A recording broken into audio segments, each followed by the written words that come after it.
خبروں کے آغاز میں آپ کو آگاہ کریں کہ لاہور پولیس کا منشیات فروشوں کے خلاف کریک ڈاؤن جاری ہے۔ نواب ٹاؤن پولیس نے مختلف کارروائیوں میں 3 منشیات فروش گرفتار کر لیے ہیں۔ آپ کو بتائیں کہ لاہور منشیات فروشوں کے خلاف کریک ڈاؤن جاری ہے۔ نواب ٹاؤن پولیس نے مختلف کارروائیوں میں 3 منشیات فروشوں کو گرفتار بھی کر لیا ہے۔ اہم خبر کے حوالے سے آپ کو اپڈیٹ کر رہے ہیں کہ لاہور کی پولیس ایک بار پھر سے ان ایکشن۔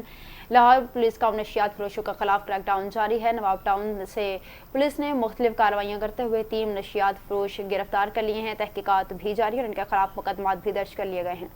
لاہور پولیس کا منشیات فروشوں کے خلاف کریک ڈاؤن جاری ہے۔ نواب ٹاؤن پولیس نے مختلف کارروائیوں میں 3 منشیات فروش بھی گرفتار کر لیے ہیں اور ان کے خلاف کارروائیوں کا آغاز کر دیا ہے۔ لاہور پولیس کا منشیات فروشوں کے خلاف کریک ڈاؤن جاری ہے۔ نواب ٹاؤن پولیس نے مختلف کارروائیوں میں 3 منشیات فروش گرفتار کر لیے ہیں۔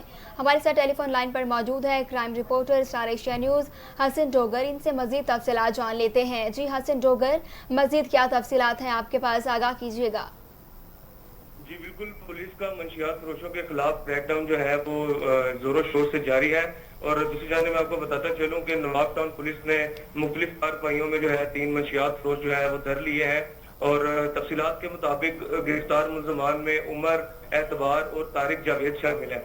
دوسری جانب عمر کی قبضہ سے 1 کلو 150 گرام چرس ہے وہ برآمد کی گئی ہے، اور اعتبار حسین کے قبضہ سے 550 گرام چرس برآمد کی گئی ہے، اور دوسری جانب طارق جاوید کے قبضہ سے 600 گرام چرس جو ہے وہ برآمد کی گئی ہے، اور پولیس کے مطابق ملزمان کے خلاف مقدمات درج کر دیے گئے ہیں اور ان کو مزید تحقیقات کے لیے انویسٹیگیشن ونگ کے حوالے کر دیا گیا ہے۔ جی بہت شکریہ، آپ ہمیں تمام تفصیلات سے آگاہ کر رہے تھے۔